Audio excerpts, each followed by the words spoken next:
Bonjour, aujourd'hui je vais vous lire le livre vert de Muammar Kadhafi. Première partie, la démocratie, le pouvoir du peuple. La base politique de la troisième théorie universelle, l'appareil de gouvernement. Le problème politique de l'appareil de gouvernement est le plus important de ceux qui se posent aux sociétés humaines. Souvent, le conflit qui surgit au sein d'une famille se ramène à ce problème. Ce problème est devenu très grave depuis l'apparition des sociétés modernes. Actuellement, les peuples affrontent ce problème persistant et les sociétés supportent nombre de risques et de conséquences extrêmes qui en résultent. Elles n'ont pas encore réussi à lui trouver une solution définitive et démocratique. Ce livre vert présente la solution théorique définitive au problème de l'appareil de gouvernement. De nos jours, l'ensemble des régimes politiques est le résultat de la lutte que se livrent les appareils pour parvenir au pouvoir. Que cette lutte soit pacifique ou armée, comme la lutte des classes, des sectes, des tribus, des partis ou des individus, elle se solde toujours par le succès d'un appareil, individu, groupe, parti ou classe, et par la défaite du peuple, donc de la démocratie véritable. La lutte politique qui aboutit à la victoire d'un candidat, avec par exemple 51% de l'ensemble des votes des électeurs, conduit à un système dictatorial mais sous un déguisement démocratique. En effet, 49% des électeurs sont gouvernés par un système qu'ils n'ont pas choisi et qui au contraire leur a été imposé. Et cela, c'est la dictature. Cette lutte politique peut aussi aboutir à la victoire d'un appareil ne représentant que la minorité, notamment lorsque les voix des électeurs se répartissent sur un ensemble de candidats dont l'un obtient plus de voix que chacun des autres considérés à part. Mais si l'on additionnait les voix obtenues par les battus, cela donnerait une large majorité. Malgré cela, c'est celui qui a le moins de voix qui est proclamé vainqueur et son succès est considéré comme égal et démocratique. Mais en réalité, il s'instaure une dictature sous des apparences démocratiques. Voilà la vérité sur les régimes politiques qui dominent le monde actuel. Leur falsification de la vraie démocratie apparaît clairement. Ce sont des régimes dictatoriaux. Les assemblées parlementaires. Elles sont l'épine dorsale de la démocratie telle qu'elle existe actuellement. Elle est une représentation trompeuse du peuple et les régimes parlementaires constituent une solution tronquée au problème de la démocratie. Elle se présente fondamentalement comme représentante du peuple, mais ce fondement est en soi non démocratique parce que la démocratie signifie le pouvoir du peuple et non le pouvoir d'un substitut. Le fait même de l'existence d'une assemblée parlementaire signifie l'absence du peuple. Or, la démocratie véritable ne peut s'établir que par la participation du peuple lui-même et non au travers de l'activité de ses substituts. Les assemblées parlementaires, en excluant les masses de l'exercice du pouvoir et en usurpant la souveraineté populaire à leur profit, sont devenues un écran légal entre le peuple et le pouvoir. Il ne reste au peuple que cette apparence de démocratie qui illustre les longues files d'électeurs venant déposer dans l'urne leur bulletin de vote. Afin de mettre à nu la réalité de l'Assemblée parlementaire, il nous faut rechercher d'où elle vient. Elle est soit élue dans les circonscriptions électorales, soit constituée dans un parti, une coalition de partis par désignation. Mais aucun de ces moyens n'est démocratique, car la répartition des habitants en circonscriptions électorales signifie qu'un seul député représente, selon l'importance de la population, des milliers, des centaines de milliers ou des millions de citoyens. Cela signifie aussi que le député n'est pas attaché par un lien organique populaire avec les électeurs, puisqu'il est considéré, selon la thèse de la démocratie classique, comme le représentant de tout le peuple au même titre que les autres députés. Dès lors, les masses se séparent définitivement du député et celui-ci se sépare définitivement des masses, car dès qu'il est élu, le député usurpe leur souveraineté et agit à leur place. La démocratie classique, actuellement dominante dans le monde, revêt les membres des assemblées parlementaires d'une respectabilité et d'une immunité qu'elle dénie aux simples citoyens. Cela signifie que les assemblées parlementaires sont devenues un moyen d'usurper et de monopoliser le pouvoir du peuple. C'est pourquoi il est aujourd'hui du droit des peuples de lutter à travers la révolution populaire en vue d'éliminer ces instruments de la monopolisation de la démocratie et de la souveraineté, que sont les assemblées parlementaires qui usurpent la volonté des masses. Il est du droit des peuples de proclamer un nouveau principe, pas de substitut au pouvoir du peuple. Lorsque l'Assemblée parlementaire est formée à la suite du succès d'un parti aux élections, elle est l'Assemblée du parti et non l'Assemblée du peuple. Elle représente un parti et non le peuple. Et le pouvoir exécutif détenu par l'Assemblée parlementaire est le pouvoir du parti vainqueur et non le pouvoir du peuple. Il en est de même de l'Assemblée parlementaire au sein de laquelle chaque parti dispose d'un certain nombre de sièges. Les titulaires de ces sièges sont les représentants de leur parti et non ceux du peuple. Et le pouvoir émanant d'une telle coalition est celui des partis coalisés et non le pouvoir du peuple. Dans de tels régimes, le peuple est la proie par laquelle on se bat. Il est alors abusé et exploité par ces appareils politiques qui se combattent pour parvenir au pouvoir, pour arracher des voix au peuple tandis que celui-ci s'aligne en file silencieuse qui se déroule comme un chapelet afin de déposer des bulletins dans les urnes, de même qu'ils jetteraient des papiers dans une poubelle. C'est cela la démocratie classique qui domine le monde entier, qu'il s'agisse de régime à parti unique, de régime bipartite ou multipartite, ou même sans parti. Ainsi, il apparaît clairement que la représentation est une imposture. Quant aux assemblées qui se forment par la désignation ou la succession, elles n'ont aucun respect démocratique. Étant donné que le système des élections des assemblées parlementaires repose sur la propagande pour attirer les voix, c'est donc un système démagogique au vrai sens du mot. Il est possible d'acheter et de manipuler les voix, alors que les plus pauvres ne peuvent être au cœur des luttes électorales. Ce sont toujours et seulement les riches qui gagnent les élections.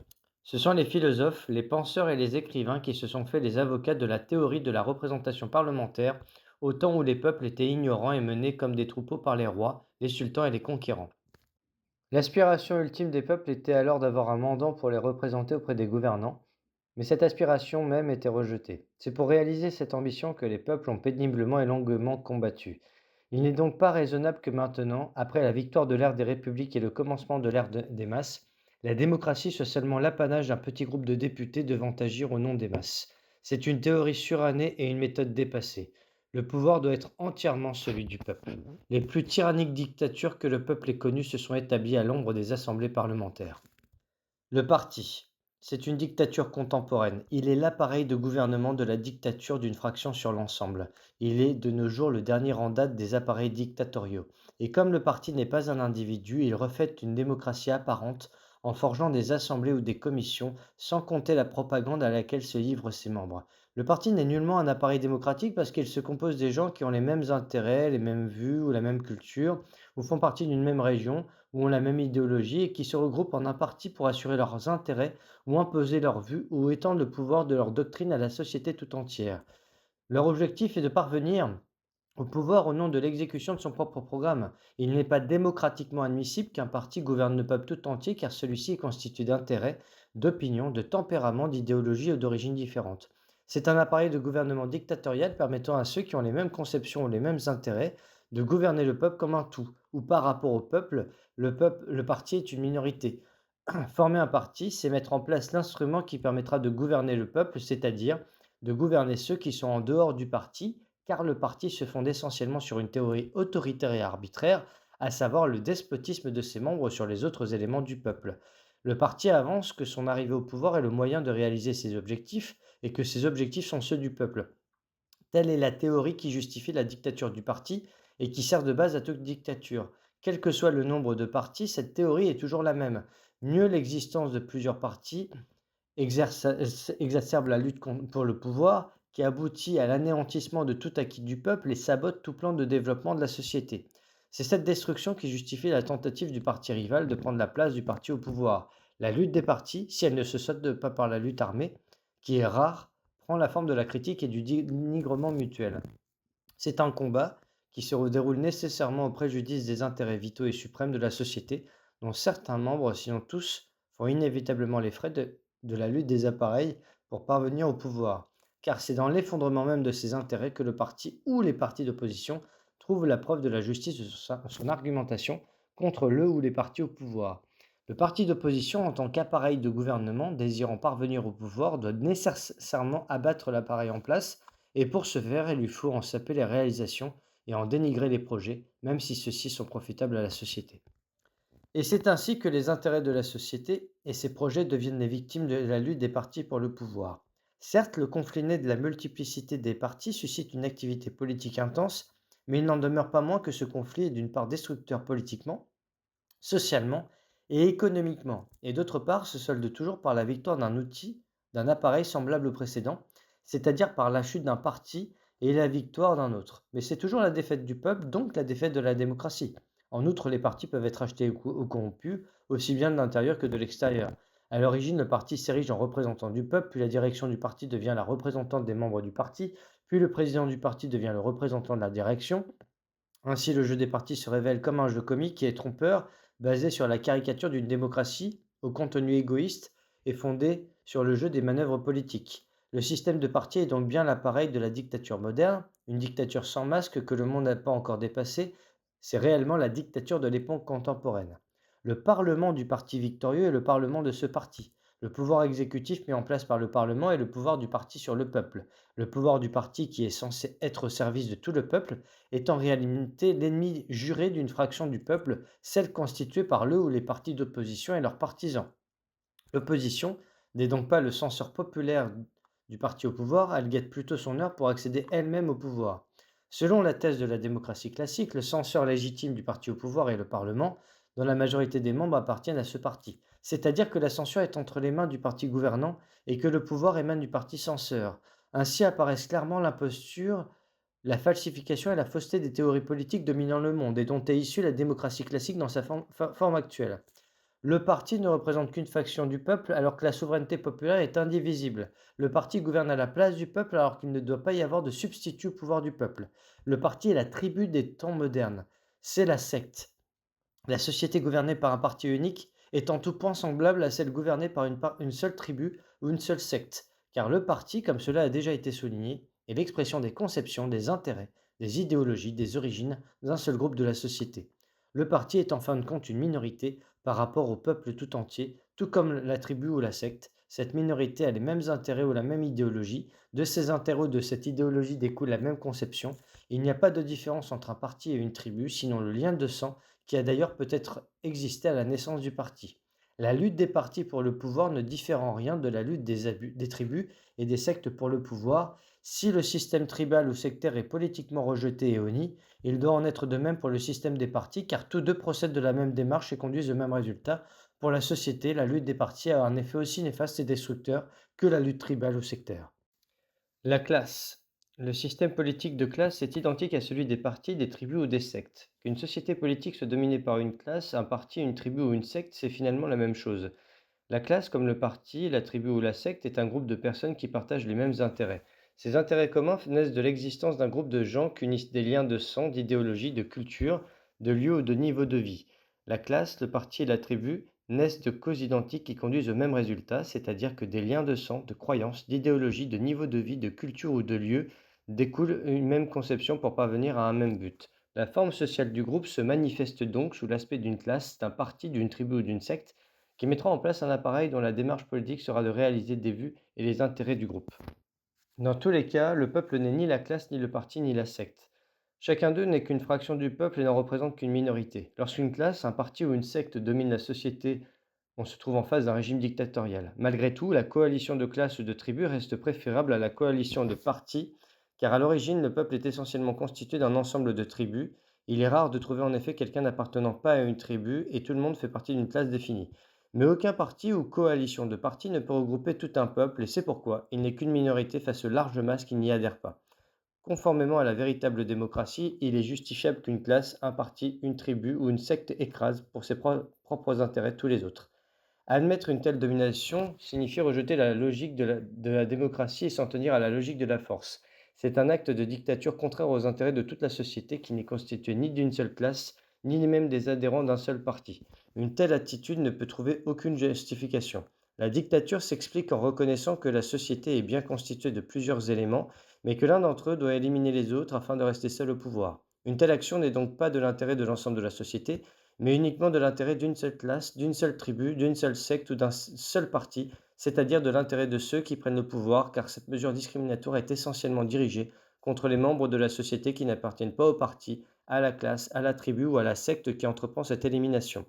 Une société déchirée par la lutte des partis est en tout point semblable à celle qui est déchirée par la lutte tribale ou sectaire.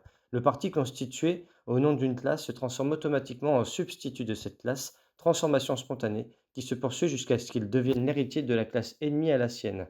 La classe qui hérite d'une société hérite en même temps de ses caractéristiques. Cela revient à dire que si, par exemple, la classe ouvrière venait à écraser toutes les autres classes, elle deviendrait l'héritière de la société, c'est-à-dire qu'elle deviendrait la base matérielle et sociale de la société. L'héritier porte les caractéristiques de celui dont il hérite, même si ces caractéristiques n'apparaissent pas à première vue. Au fur et à mesure que le temps passerait, les caractéristiques des classes exclues ressurgiraient à l'intérieur de la classe ouvrière. Or, à telles caractéristiques correspondent telles attitudes et tels points de vue appropriés. Ainsi, la classe ouvrière deviendrait peu à peu une société à part, ayant les mêmes contradictions que l'ancienne société. Les niveaux matériels et moraux des individus se différencient dans un premier temps, puis les groupes apparaissent et se transforment en même temps en classes exactement semblables aux classes abolies, et la lutte pour gouverner la société reprend. Chaque ensemble d'individus, puis chaque groupe, puis chaque nouvelle classe tenteront chacun de devenir un appareil de gouvernement. La base matérielle de la société est instable parce qu'elle est aussi sociale. Par ailleurs, l'appareil de gouvernement provenant de la base matérielle unique de la société pourrait se stabiliser pendant un certain temps. Mais il est voué à la disparition dès que naissent, à partir de cette même base matérielle unique, des niveaux matériels et sociaux nouveaux. Toute société où se combattent des classes était auparavant une société à classe unique. Mais cette même classe a engendré d'autres classes du fait de l'évolution inéluctable des choses. La classe qui dépossède les autres afin de mobiliser l'appareil de gouvernement à son profit exclusif finira par constater que cette appropriation agit en son sein comme elle agit dans la société tout entière. En définitive, les tentatives d'uniformisation de la base matérielle de la société en vue de résoudre le problème du pouvoir ou de mettre fin à la lutte du profit au profit d'une partie, d'une classe, d'une secte ou d'une tribu, ont échoué, de même que les tentatives de satisfaire les masses par l'élection de représentants ou par l'organisation de référendums. Continuer dans cette voie serait perdre son temps et se moquer du peuple. Le référendum. Le référendum est une imposture envers la démocratie. Ceux qui disent oui ou non n'expriment pas réellement leur volonté, mais s'ils sont bâillonnés au nom de la conception de la démocratie classique, et il ne leur est permis de prononcer qu'un seul mot, oui ou non. C'est alors le système dictatorial le plus dur et le plus répressif. Celui qui dit non doit pouvoir en donner la raison et expliquer pourquoi il n'a pas dit oui, et celui qui a dit oui doit pouvoir justifier ce choix et expliquer pourquoi il n'a pas dit non. Chacun doit pouvoir dire ce qu'il veut, la raison de son accord ou de son refus. Quelle est alors la voie que doivent suivre les sociétés humaines pour se délivrer définitivement des époques d'arbitraire et de dictature? Puisque dans la question de la démocratie, le problème insoluble est celui de l'appareil de gouvernement, problème qui s'exprime dans les luttes des partis, de classes ou d'individus, puisque l'invention des méthodes électorales et des référendums n'est qu'un camouflage de l'échec de ces expériences, la solution consiste donc à trouver un appareil de gouvernement qui ne soit pas l'un de ces appareils en lutte pour le pouvoir, et ne représentant qu'une seule faction de la société. Il s'agit donc de trouver un appareil de gouvernement qui ne soit pas un parti, une classe, une secte ou une tribu, un appareil qui soit le peuple tout entier, donc qui ne le représente pas et ne se substitue à lui. Pas de substitut au pouvoir du peuple, la représentation est une imposture.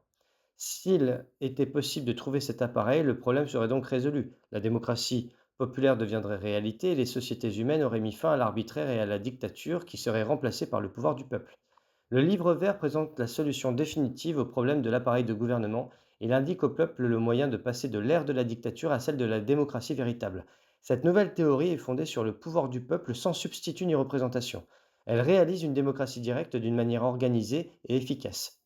Elle diffère de la vieille tentative de démocratie directe qui n'a pas trouvé de réalisation pratique et qui a manqué de sérieux en raison de l'absence d'organisation populaire de base. Les congrès populaires et les comités populaires. Les congrès populaires sont l'unique moyen de la démocratie populaire. Tout autre système est une forme non démocratique de gouvernement. Tous les régimes gouvernementaux qui prévalent actuellement dans le monde ne seront pas démocratiques tant qu'ils n'auront pas découvert ce moyen. Les congrès populaires sont l'aboutissement du mouvement des peuples vers la démocratie. Les congrès populaires et les comités populaires ne sont pas des inventions de l'imagination dans la mesure où ils sont le produit de la pensée humaine qui a assimilé les différentes expériences des peuples pour aboutir à la démocratie. La démocratie directe, quand elle est mise en pratique, est indiscutablement et incontestablement la méthode idéale de gouvernement. Comme une nation, quelle que soit sa population, ne peut être rassemblée pour discuter, étudier et décider de sa politique, les sociétés sont détournées de la démocratie directe qui est demeurée une idée utopique éloignée de la réalité. Elle a été remplacée par de nombreuses théories de gouvernement, telles que les assemblées parlementaires, les coalitions de partis et les référendums. Tout ont conduit à isoler le peuple de l'activité politique, à usurper sa souveraineté et à confisquer son pouvoir au profit d'appareils de gouvernement successifs et en conflit, qu'ils soient individus, classes, sectes, tribus, parlements ou partis. Le livre vert annonce au peuple la découverte du chemin de la démocratie directe grâce à un procédé novateur. Puisque l'idée de l'exemplarité de la démocratie directe faisait l'unanimité, mais qu'il était impossible de la mettre en pratique, et puisque la troisième théorie universelle ne présente une expérience réaliste de la démocratie directe, le problème de la démocratie se trouve donc définitivement résolu dans le monde. Il ne reste plus aux masses qu'à lutter pour abattre toutes les formes dictatoriales de gouvernement qui dominent actuellement l'univers et qui sont fallacieusement baptisées démocratie. Du parlement à la secte, de la tribu à la classe, du système de parti unique au bipartisme ou au multipartisme. La démocratie n'a qu'une seule forme et une seule théorie. Les différences et les divergences entre les systèmes dits démocratiques sont la preuve qu'ils ne sont pas démocratiques. Le pouvoir du peuple n'a qu'un seul visage et on peut réaliser le pouvoir populaire que d'une seule manière, par les congrès populaires et les comités populaires. Pas de démocratie sans congrès populaire et des comités populaires partout. Premièrement, le peuple se divise en congrès populaires de base. Chaque congrès choisit son secrétariat. L'ensemble de ces secrétariats forment à leur tour des congrès populaires, congrès différents à ceux de la base. Puis l'ensemble des congrès populaires de base choisit des comités administratifs populaires pour remplacer l'administration gouvernementale. Dès lors, tous les services publics se trouvent dirigés par des comités populaires responsables devant les congrès populaires de base, lesquels leur fixent la politique à suivre et en contrôlent l'exécution. Ainsi, l'administration et son contrôle seront populaires et il sera mis fin à la définition désuète de la démocratie selon laquelle, je cite, la démocratie c'est le contrôle du gouvernement par le peuple. La définition juste qui la remplacera est la démocratie c'est le contrôle du peuple par le peuple. Tous les citoyens membres de ces congrès populaires appartiennent, par leur fonction ou leur profession, à des groupes ou à des catégories différentes. Ouvriers, paysans, étudiants, commerçants, artisans, fonctionnaires, etc. En plus de leur appartenance en tant que citoyens au congrès populaire de base et au comité populaire, ils doivent constituer des congrès populaires professionnels qui leur sont propres. Les problèmes évoqués par les congrès populaires de base, les comités populaires, les syndicats et les associations professionnelles prendront leur forme définitive au congrès général du peuple où se retrouveront les groupes exécutifs des congrès populaires, des comités populaires, des unions syndicales ou professionnelles. Ce qui est débattu par le congrès général du peuple qui se réunit une fois par an sera soumis à son tour au congrès populaire et au comité populaire, aux syndicats et aux associations. Les comités populaires, responsables devant les congrès populaires de base, commenceront alors de mettre à exécution le programme ainsi élaboré, contrairement aux assemblées parlementaires. Le congrès général du peuple n'est pas un rassemblement de membres d'un parti ou de personnes physiques, mais la rencontre des congrès populaires de base, des comités populaires, des syndicats et de toutes les associations professionnelles. Ainsi, la question de l'appareil de gouvernement sera résolue et en même temps il sera mis fin aux appareils dictatoriaux. Le peuple deviendra l'appareil de gouvernement et le problème de la démocratie dans le monde sera définitivement résolu. La loi de la société. Le problème de la loi, problème parallèle à celui de l'appareil de gouvernement, n'a pas encore trouvé sa solution dans les temps modernes, bien qu'il l'ait trouvé à certains moments de l'histoire. Qu'un comité ou un parlement légifère pour la société, cela est injuste et antidémocratique. Que la loi de la société soit amendée ou abrogée par un individu, une commission ou un parlement, cela aussi est injuste et antidémocratique. Quelle est donc la loi de la société? Qui l'élabore? Quelle est son importance par rapport à la démocratie? La loi véritable d'une société est la coutume, tradition ou la religion. Toute autre tentative en dehors de ces deux sources est inutile et illogique. La Constitution n'est pas la loi de la société. La Constitution est une loi fondamentale et dictée par l'homme. Elle a besoin d'une source pour se justifier. Le problème de la liberté dans les temps modernes réside en ce que les constitutions sont devenues les lois de la société, ainsi que les constitutions ne s'appuient que sur les conceptions des appareils dictatoriaux dominants dans le monde, qu'ils reposent sur un individu ou un parti. La preuve est la différence d'une constitution à toute autre. Cette différence découle de la disparité de conception des appareils de gouvernement. Là se trouve la vulnérabilité de la liberté dans le monde contemporain. Le moyen par lequel les appareils de gouvernement cherchent à dominer les peuples est consigné dans la Constitution. Le peuple est contraint de se soumettre par la force à des lois dérivées de la Constitution, qui est elle-même issue de l'humeur et des conceptions de l'appareil de gouvernement. La loi des appareils dictatoriaux a remplacé la loi naturelle, la loi humaine a remplacé la loi naturelle et tout critère objectif a disparu, l'homme est le même en tout lieu, sa morphologie et ses instincts sont partout les mêmes, c'est pourquoi la loi naturelle est devenue la loi logique de l'homme, puis virent les constitutions, simples lois humaines qui voient l'homme différemment. Leur conception n'a d'autre justification que la volonté des appareils de gouvernement, qu'il s'agisse d'un individu, d'un parlement, d'une classe ou d'un parti, de dominer le peuple. Ainsi, nous voyons les constitutions changer quand changent les appareils de gouvernement. Cela démontre que la constitution n'est pas une loi naturelle, mais plutôt le produit de l'humeur de l'appareil de gouvernement et qu'elle est établie pour servir leurs intérêts. Voilà le danger qui guette la liberté partout où la loi véritable de la société est absente et est remplacée par des lois humaines édictées par un appareil de gouvernement en vue de diriger les masses. Pourtant, initialement, la manière de gouverner devrait s'adapter à la loi de la société et non l'inverse. La loi de la société ne peut donc faire l'objet d'une rédaction ou d'une codification. L'importance de la loi réside dans le fait qu'elle est le critère pour distinguer le juste de l'injuste, le vrai du faux, ainsi que les droits des individus et leurs devoirs. La liberté est menacée tant que la société n'a pas une loi sacrée basée sur des règles stables et non soumises à la transformation ou au remplacement d'un quelconque appareil de gouvernement. Au contraire, c'est l'appareil qui est tenu de suivre la loi de la société. Mais actuellement, les peuples, de par le monde, sont gouvernés par des lois humaines susceptibles d'être révisées et abrogées au gré des luttes des appareils pour parvenir au pouvoir. Le référendum constitutionnel n'est pas en soi suffisant. car le référendum est une imposture envers la démocratie qui ne laisse la place qu'au oui ou au non.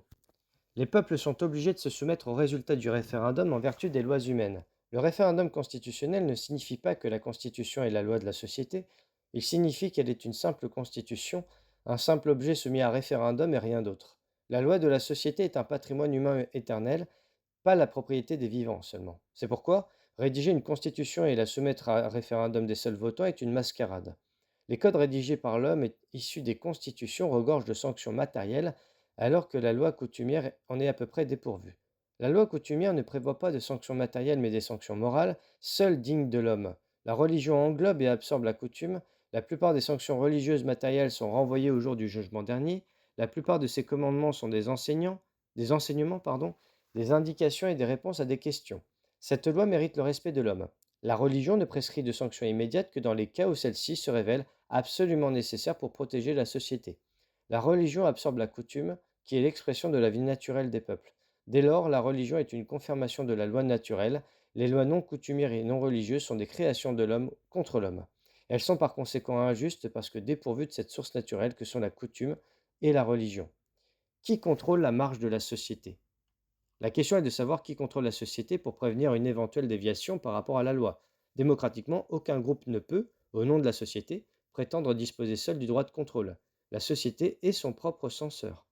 Prétendre, pour un individu ou un groupe d'individus, être responsable de la loi est dictatorial. La démocratie signifie la responsabilité de toute la société et le contrôle revient donc à la société tout entière. C'est cela, la démocratie, et elle s'exerce par le biais de l'appareil démocratique qui résulte de l'organisation de la société elle-même en congrès populaire de base et de la règle populaire dégagée par les comités et par le congrès général du peuple, congrès national, où se retrouvent les congrès populaires de base, les comités populaires administratifs, les syndicats, les unions et l'ensemble des autres organisations professionnelles. Selon cette théorie, le peuple est l'appareil de gouvernement et le peuple est son propre censeur. Ainsi se réalise l'autocontrôle de la société sur la loi. La presse. Une personne physique a le droit de s'exprimer même d'une manière incohérente. Une personne morale est libre d'exprimer sa personnalité morale. Mais la première ne représente qu'elle-même et la seconde que le groupe de personnes physiques qui constitue sa personnalité morale. La société se compose de plusieurs personnes physiques et de plusieurs personnes morales. Ainsi, lorsqu'une personne physique s'exprime de façon irrationnelle, cela ne signifie pas que les autres membres de la société fassent de même. L'opinion d'une personne physique n'engage qu'elle-même. L'opinion d'une personne morale n'exprime que les intérêts ou le point de vue des individus constituant cette personne morale. Une entreprise de production et de vente de tabac ne représente que les intérêts de ceux que constitue cette entreprise, c'est-à-dire de ceux qui profitent de la production ou de la vente du tabac même si cela est nuisible à la santé des autres. La presse est un moyen d'expression de la société et non le moyen d'expression d'une personne physique ou morale. Logiquement et démocratiquement, elle ne peut donc être la propriété ni de l'une ni de l'autre. Dans le cas d'un particulier propriétaire d'un journal, c'est son journal et y exprime son point de vue uniquement. Prétendre que le journal de l'opinion publique est faux et sans aucun fondement, parce qu'il n'exprime en réalité que le point de vue d'une personne physique, il n'est pas démocratiquement admissible qu'une personne physique possède un moyen de diffusion ou d'information, mais il est de son droit naturel de s'exprimer par n'importe quel moyen, même si celui-ci est irraisonné. Par exemple, le journal publié par l'artisanat est seulement le moyen d'expression de cette catégorie sociale particulière, et il exprime son seul point de vue et non le point de vue de l'opinion publique. Il en va de même pour les autres personnes morales ou physiques de la société. La presse démocratique est celle que publie un comité populaire composé de toutes les catégories sociales, c'est-à-dire d'associations d'ouvriers, de travailleurs, de fonctionnaires, d'artisans, etc. Dans ce cas, et dans ce cas seulement, la presse ou tout autre moyen d'information est l'expression de la société tout entière et reflète sa conception générale. Elle sera alors une presse démocratique. Si le corps médical professionnel publie une revue, celle-ci ne doit être qu'une revue médicale afin qu'elle soit réellement l'expression de ceux qui la publient. Si l'ordre des avocats publie un journal, il ne peut être que juridique afin d'exprimer réellement le point de vue de ceux qui la publient. Il en va de même pour tous les autres groupes sociaux. Une personne physique a le droit d'exprimer son propre point de vue, mais démocratiquement, elle ne peut pas s'exprimer au nom des autres. Ainsi, peut être résolu définitivement et démocratiquement ce que l'on appelle dans le monde le problème de la liberté de la presse. Cette question, qui n'a pas fini d'être débattue, est née du problème général de la démocratie. Elle ne pourra être réglée tant que la crise de la démocratie subsistera. Il n'y a qu'une seule voie pour résoudre ce problème embrouillé de la démocratie, c'est la voie de la troisième théorie universelle.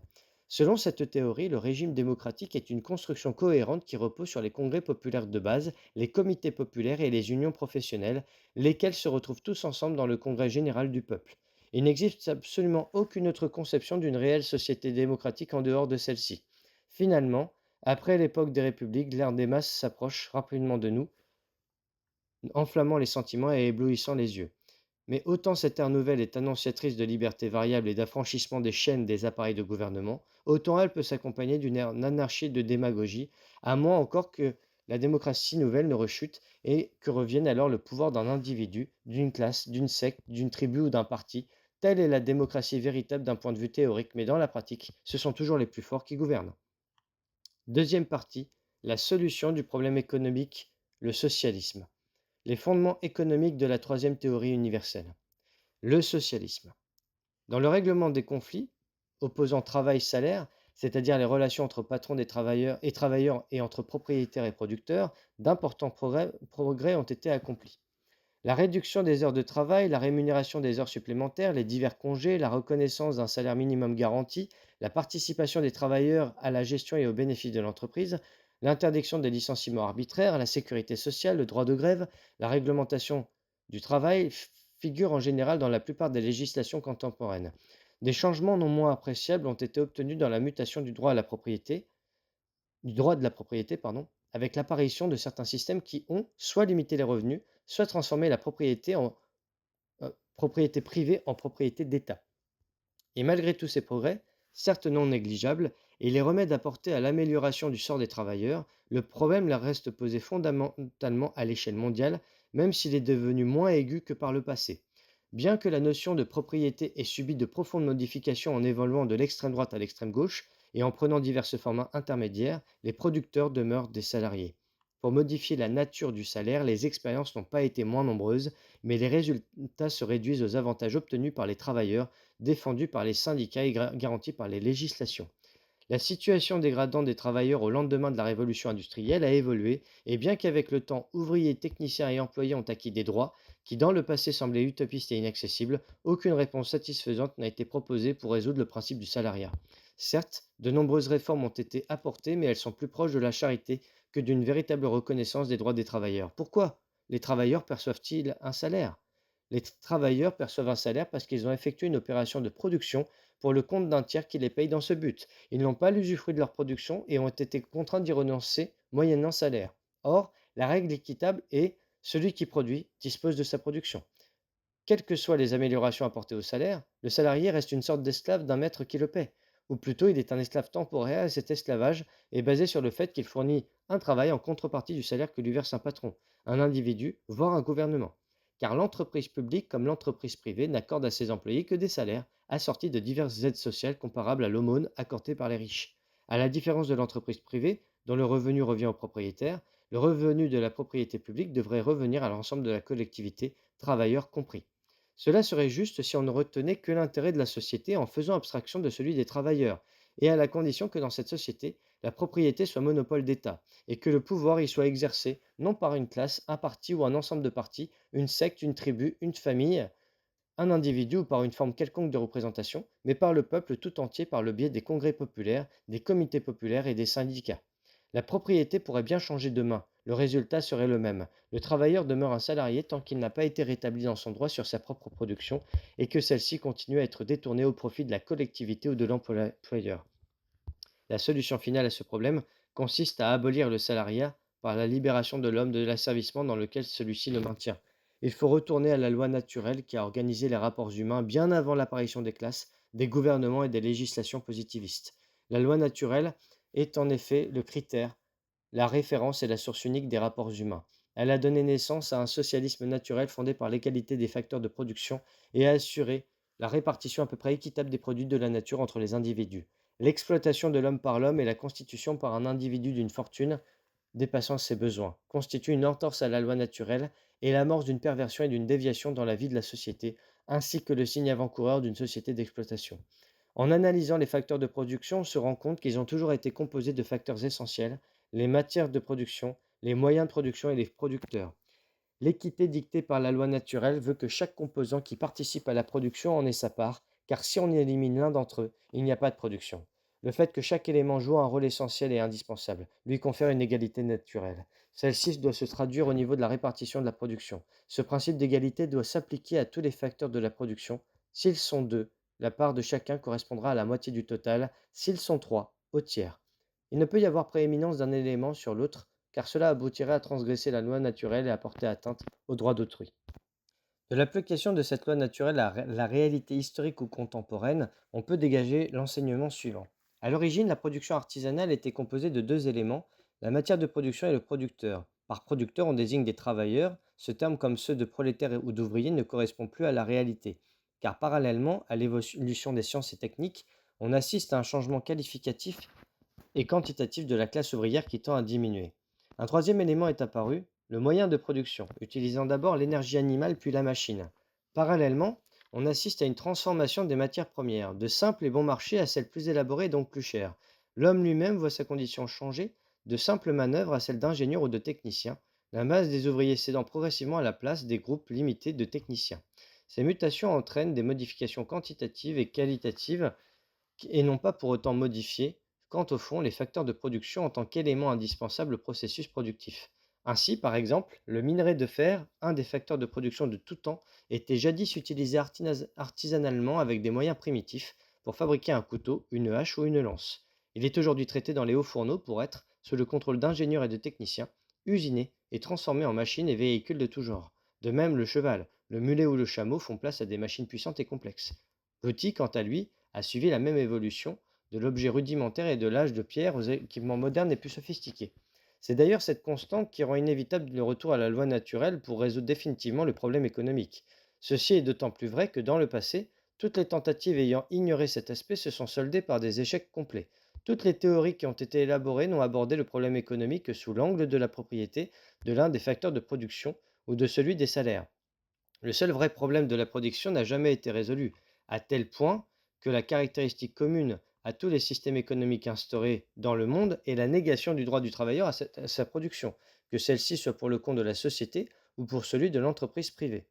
Comme cela a été dit précédemment, l'entreprise industrielle fonctionne grâce à trois facteurs: matières premières, moyens de production et travailleurs.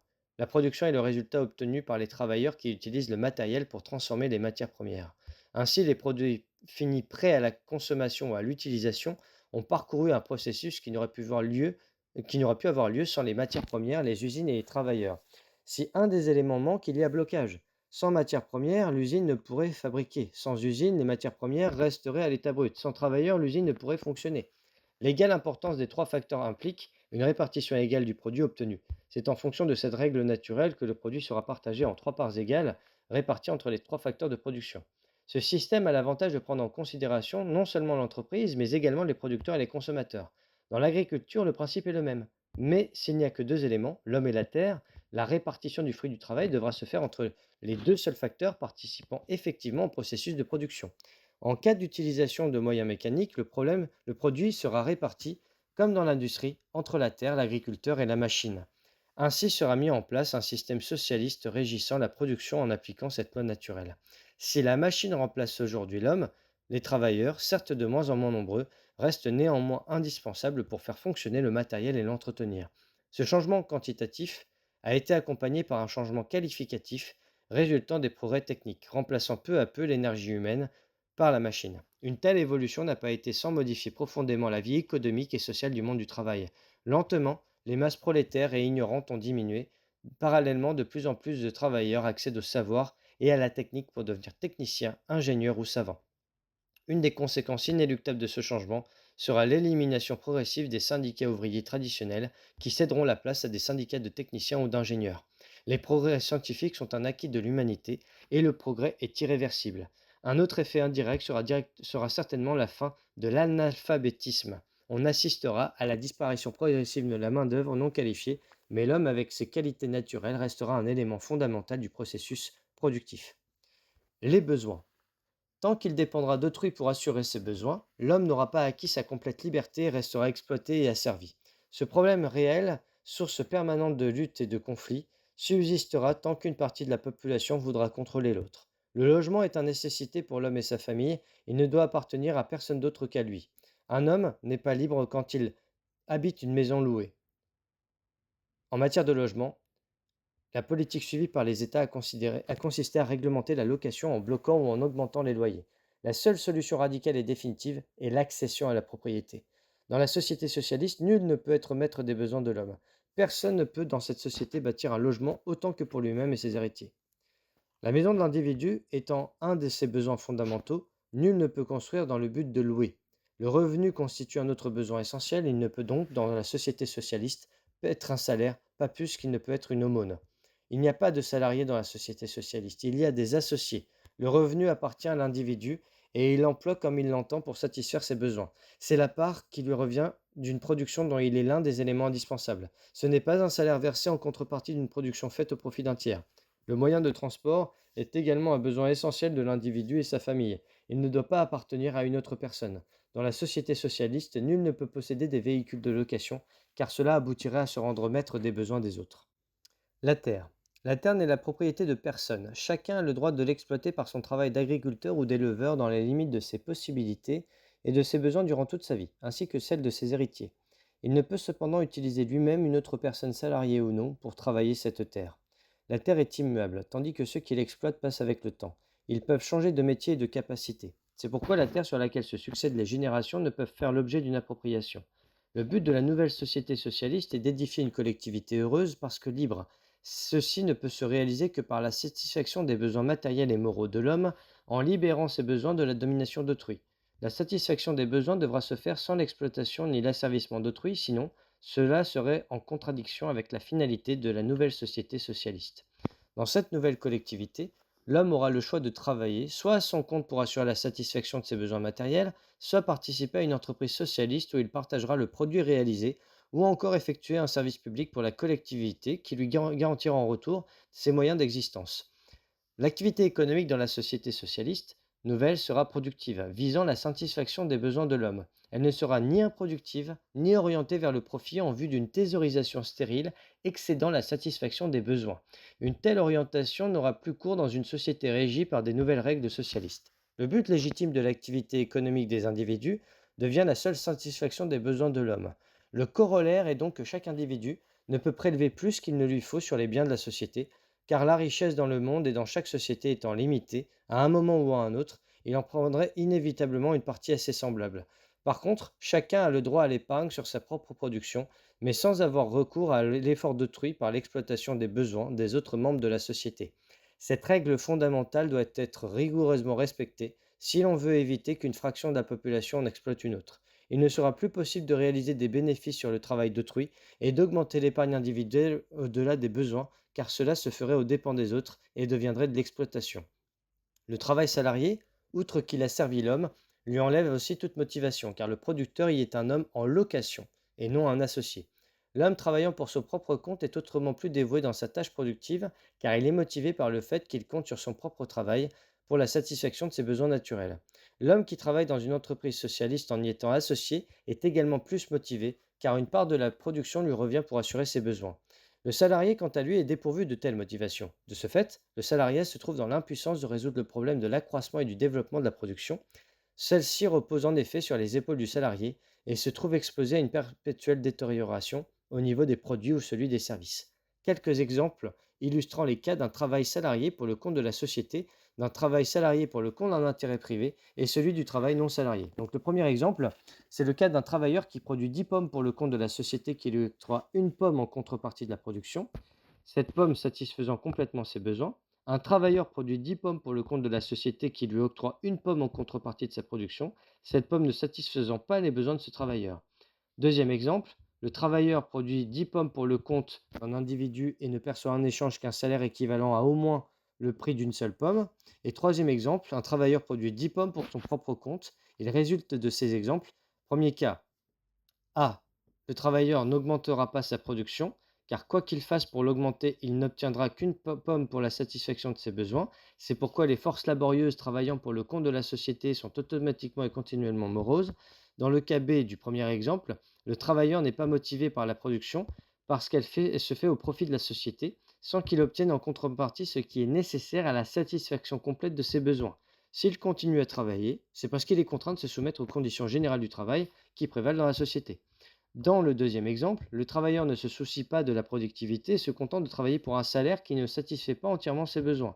Dans ce cas, ou bien il se met à la recherche d'un autre patron pour lui vendre sa force de travail à un meilleur prix, ou bien il est contraint de poursuivre son travail pour subsister. Le troisième exemple, quant à lui, constitue le seul cas où le travailleur produit sans contrainte et sans morosité. La société socialiste ne permet pas une production supérieure à la satisfaction des besoins de l'individu qui l'effectue, ni que cette production se fasse par l'intermédiaire ou sur le dos d'autrui. Les entreprises socialistes œuvrent pour la satisfaction des besoins de la société. De ce fait, le troisième exemple illustre la situation la plus saine de production économique, puisque dans tous les cas, y compris les pires, cette production se poursuivra pour la subsistance.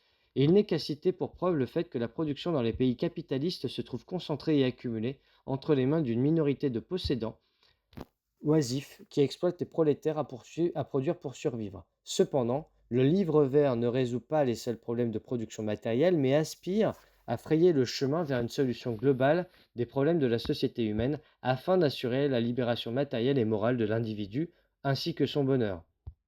Autre exemple.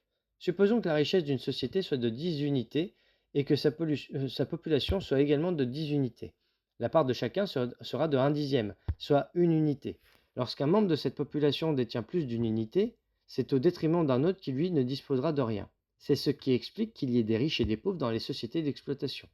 Si 5 membres de cette population possèdent chacun 2 unités de la richesse, cela signifierait que les 5 autres membres de cette même population ne possèdent aucune partie de la richesse commune et que par conséquent, la moitié de la population est privée de son droit. L'unité supplémentaire détenue par chacun des premiers devant revenir en fait aux 5 autres.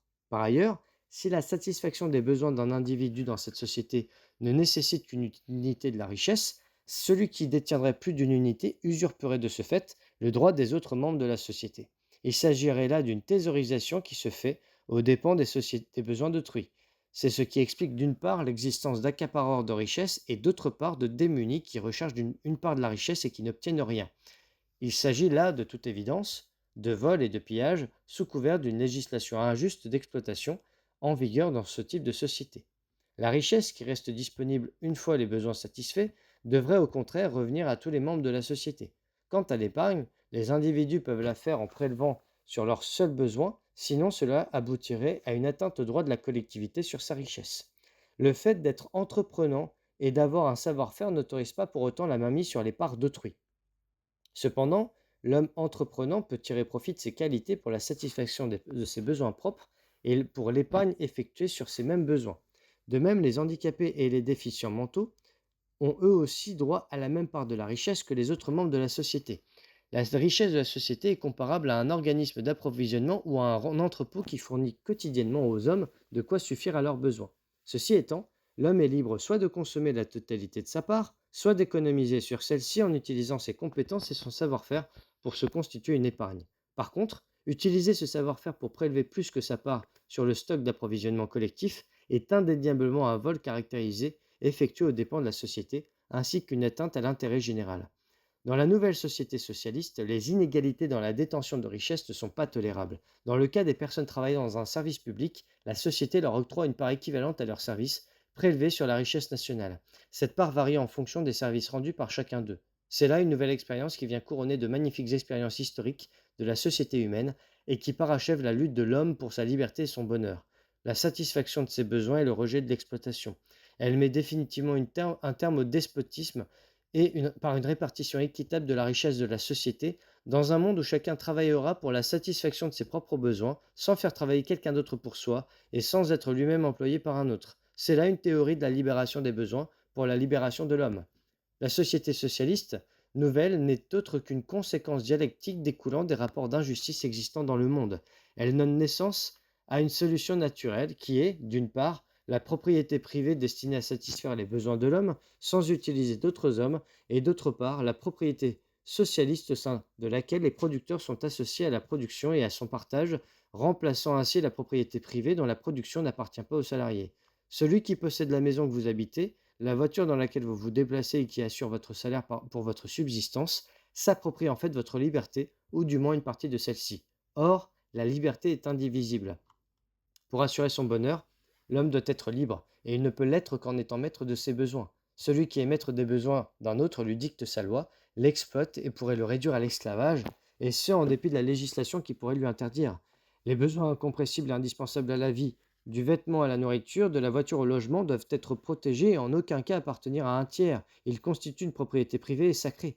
Une location d'appartement permettrait à un propriétaire de s'immiscer dans votre vie privée et de s'octroyer des revenus supplémentaires, et cela même lorsque ce propriétaire est la collectivité. Le propriétaire dispose alors de votre liberté et vous privera de votre bonheur. C'est comme si vous louiez un habit dont le propriétaire est susceptible un jour de vous le loter en pleine rue et de vous laisser nu. De même, le propriétaire du véhicule que vous conduisez pourrait intervenir et vous abandonner sur le bord de la route. Enfin, le propriétaire du logement que vous habitez a la possibilité de faire de vous un sans-abri.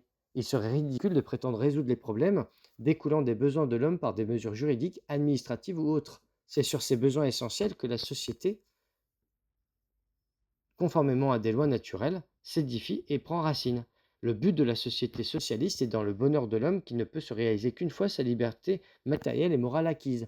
La concrétisation de cette liberté dépend de la libre disposition par l'homme et de ses besoins solennellement consacrés.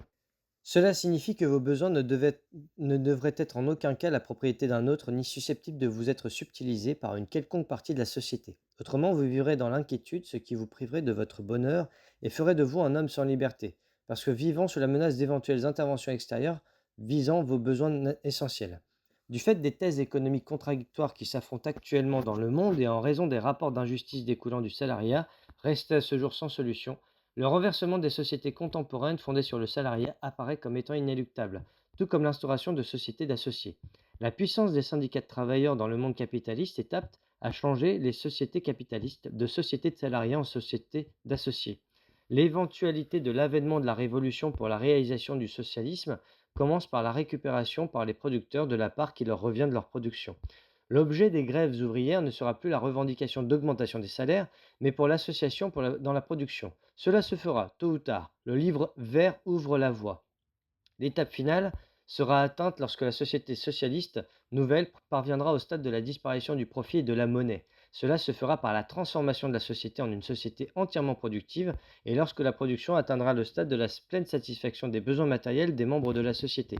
À cette étape finale, le produit disparaîtra de lui-même et on se passera de la monnaie. Admettre le profit équivaut à admettre l'exploitation, car à partir du moment où on l'admet, rien ne peut plus le limiter. Les mesures tendant à limiter par les divers moyens le profit sont des tentatives réformistes et non radicales et sont inaptes à empêcher l'exploitation de l'homme par l'homme. La solution finale est dans l'abolition du profit. Néanmoins, le profit étant le moteur du processus économique, il ne peut être aboli par décret mais plutôt par l'évolution même de la production socialiste, c'est-à-dire une fois satisfaits les besoins matériels de la société des individus. C'est donc par cette recherche de plus de profit qu'on aboutira à la disparition finale du profit. Les domestiques, qu'ils soient salariés ou non, représentent encore aujourd'hui un des types de l'esclavage. Ce sont même les esclaves des temps modernes. La nouvelle société socialiste étant fondée sur l'association dans la production et non sur le salariat, la loi socialiste naturelle ne peut s'appliquer aux domestiques qui ne produisent pas et ne fournissent que des services. En effet, les services ne sont pas générateurs de biens matériels. C'est pourquoi cette catégorie de personnel a dû travailler dans de mauvaises conditions, moyennant un salaire ou toute autre forme de rémunération.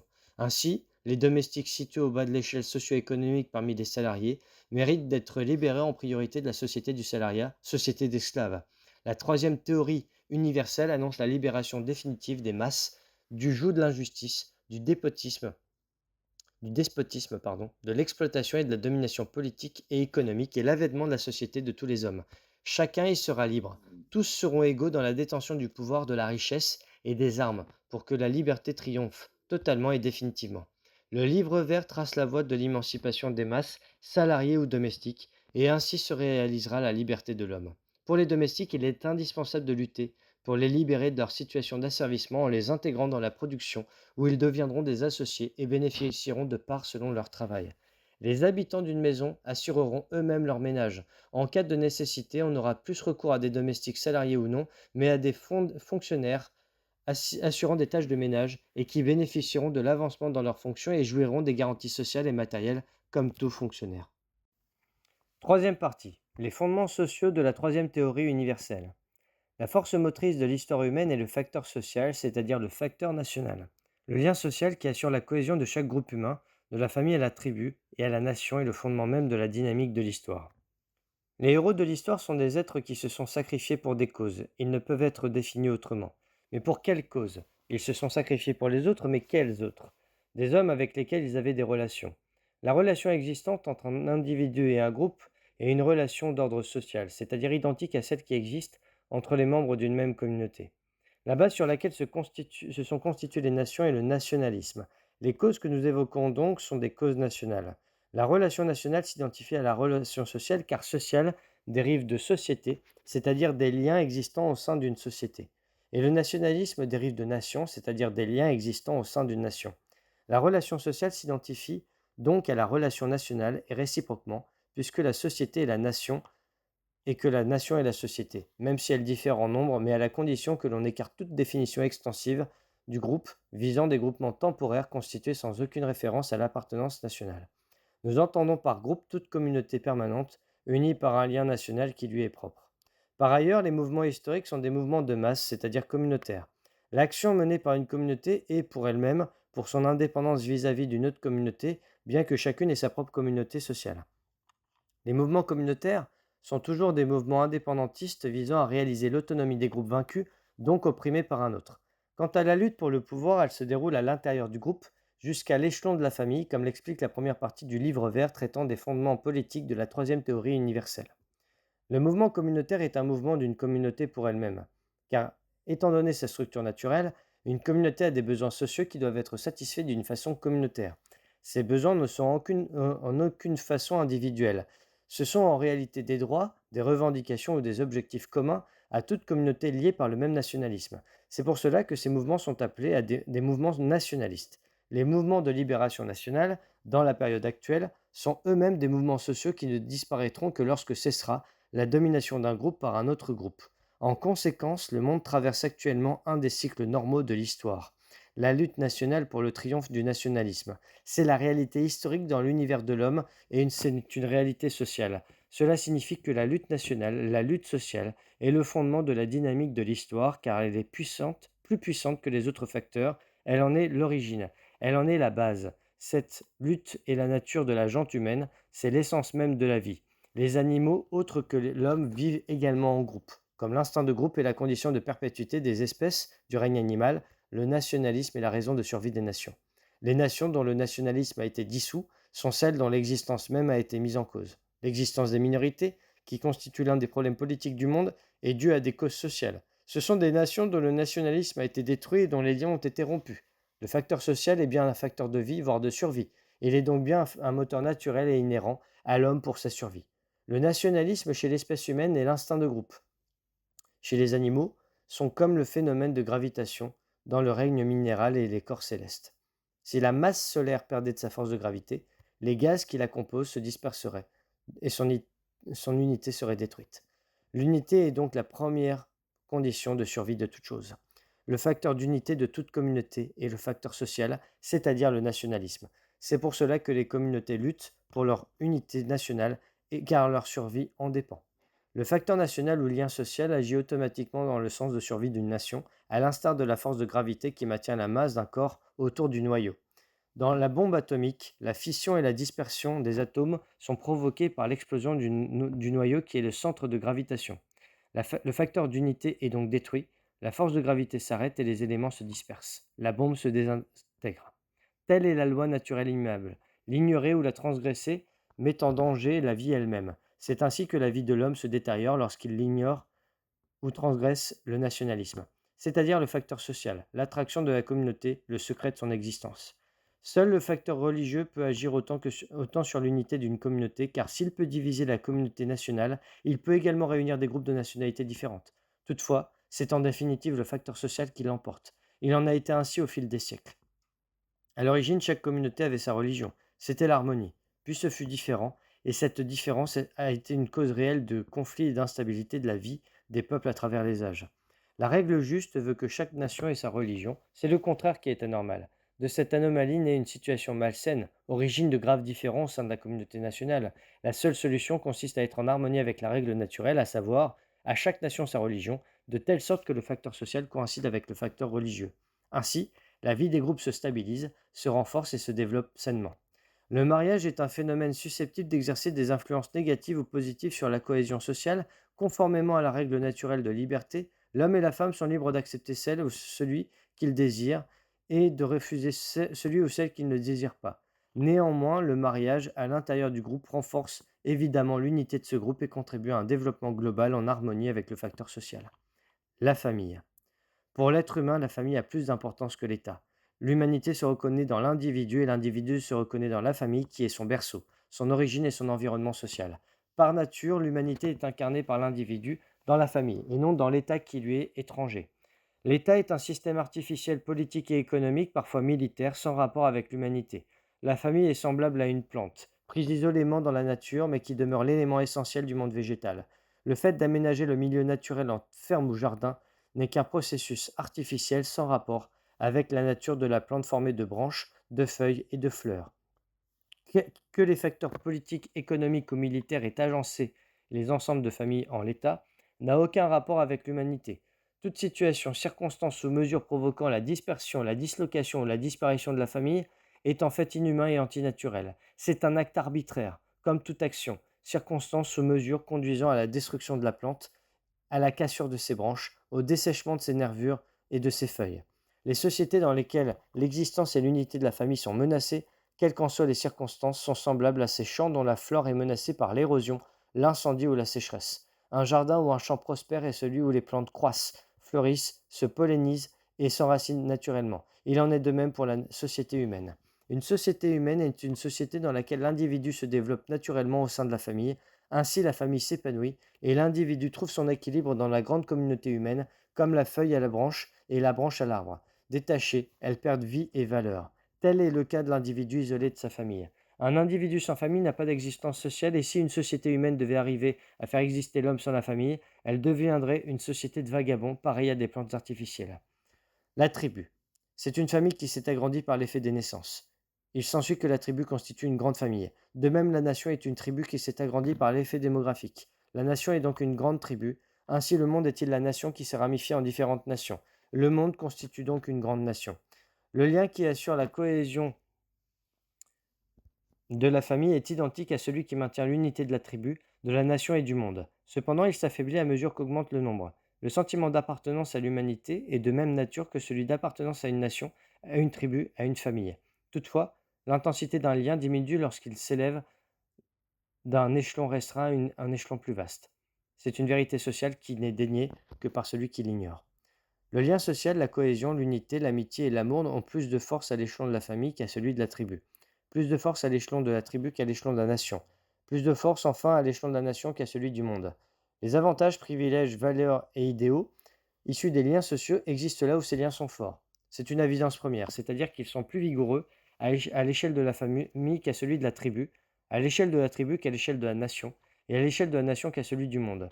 Il est donc de première importance pour la société humaine de préserver la cohésion de la famille, de la tribu, de la nation et de l'humanité, afin de bénéficier des avantages, privilèges, valeurs et idéaux produits de la cohésion, de l'unité, de l'amitié, de l'amour familial, tribal, national et humain.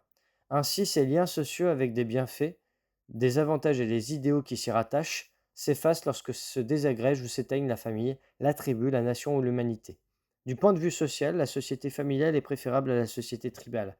Celle-ci est préférable à la société nationale, qui elle-même est préférable à la société mondiale, si on se réfère aux notions de cohésion, d'affection, de solidarité, de bénéfice mutuel. Les avantages de la tribu. Constituant une grande famille, la tribu garantit à ses membres les mêmes bienfaits, les mêmes avantages sociaux que la famille, car la tribu est une famille au second degré. Ce qu'il apporte de souligner, c'est que l'individu peut parfois se livrer à des actes déshonorants qu'il n'oserait commettre en présence de sa famille. Mais la famille étant de dimension réduite, il lui est possible d'échapper à son contrôle alors que la tribu exerce sa vigilance sur tous ses membres. Dans cette perspective, la tribu donne à ses membres un cadre de comportement qui se traduit par une éducation sociale plus complète et plus noble que n'importe quelle éducation scolaire. La tribu est une école sociale dont les membres assimilent, depuis l'enfance, les idéaux élevés qui donnent naissance à un comportement social acquis pour la vie. Ces idéaux s'enracinent naturellement à mesure que grandit l'être humain, contrairement à l'éducation et les sciences enseignées officiellement et qui s'effacent peu à peu avec l'âge.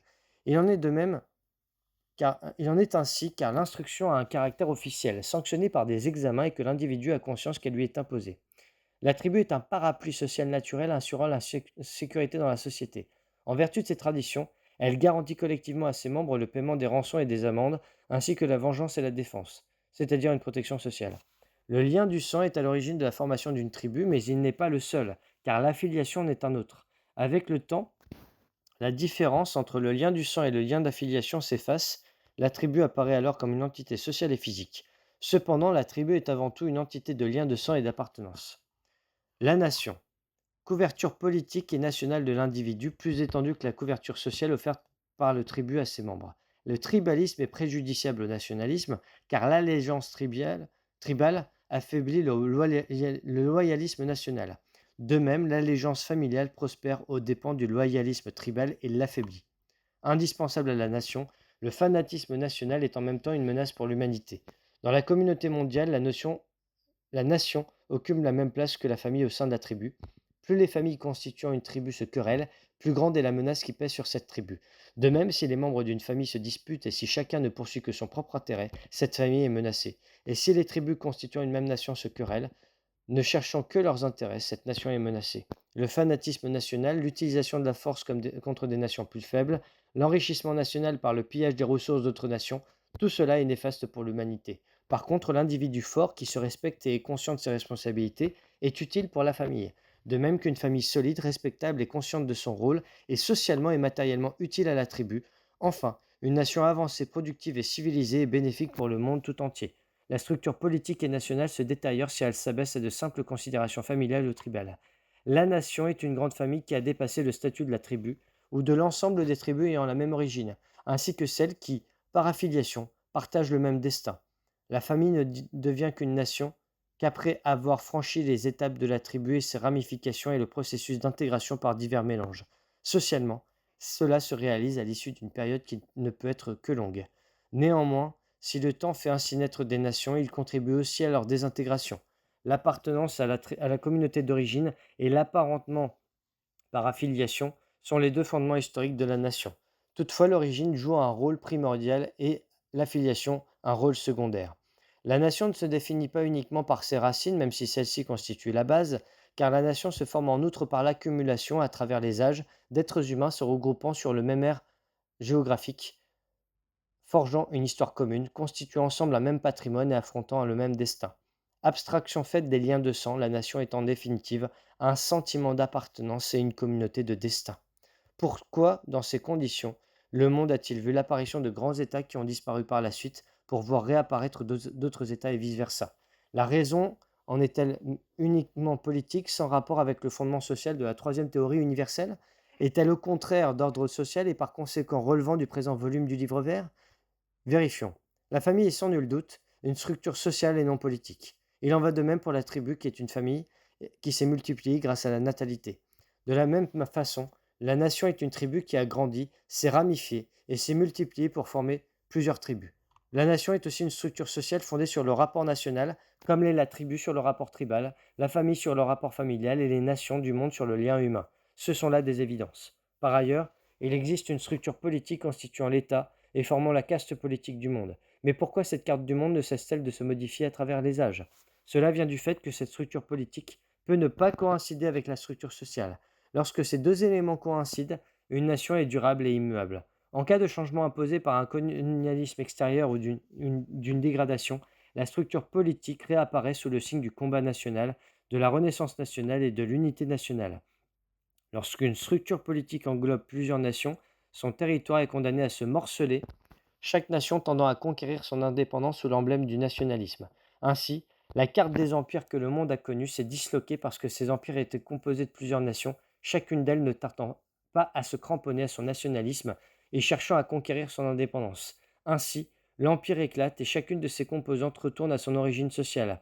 L'histoire du monde à travers les âges en donne la preuve irréfutable. Mais pourquoi ces empires se composent-ils de nations différentes? La réponse est que la structure de l'État n'est pas uniquement une structure sociale, comme la famille, la tribu et la nation, mais une entité politique composée de plusieurs éléments, dont le plus simple et le plus évident est le nationalisme. L'État-nation est la seule formule politique qui soit en harmonie avec la structure sociale naturelle.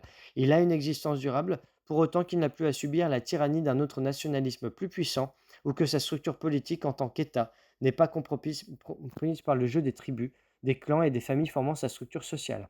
La structure politique se détériore donc lorsqu'elle est assujettie aux considérations de la structure sociale, tribale, familiale ou confessionnelle. D'autres facteurs peuvent également concourir à la formation d'un État autre que l'État-nation, tels les facteurs religieux, économiques et militaires.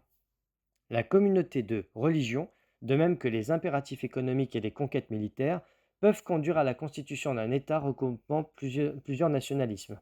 C'est ainsi que le monde assiste à un moment donné à l'apparition de tel État ou de tel empire qu'il verra disparaître à une autre époque.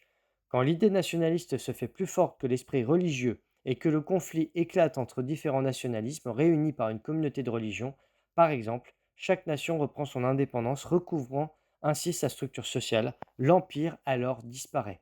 Réapparaît par la suite le rôle de la religion lorsque l'esprit religieux l'emporte sur l'idée nationaliste. En conséquence, les divers nationalismes se trouvent unifiés sous la bannière d'une religion, jusqu'au moment où le nationalisme reprend à son tour la primauté, et ainsi de suite.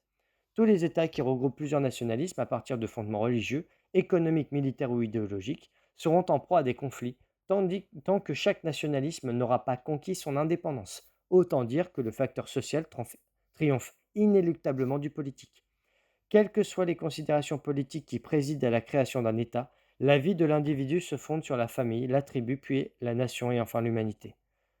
L'élément essentiel reste le facteur social. Le nationalisme en est l'élément constant. Pour former des êtres humains, il convient donc d'insister sur la réalité sociale, préserver la famille, la tribu, en tant que couverture et école sociale naturelle. Et enfin la nation. L'individu ne peut apprendre les valeurs sociales qu'auprès de la famille et de la tribu qui forment une structure sociale naturelle sans le concours de quiconque. Il faut prendre soin de la famille dans l'intérêt de l'individu. Tout comme il faut prendre soin de tribus dans l'intérêt de la famille, de l'individu et de la nation, c'est-à-dire le nationalisme. Le facteur social ou facteur national constitue la force motrice naturelle et permanente de l'histoire. Ignorer le lien national des communautés humaines et construire un système politique en contradiction avec la structure sociale, c'est construire un édifice provisoire qui s'effondrera sous l'action du facteur social de ces communautés, c'est-à-dire l'action nationale de chaque nation.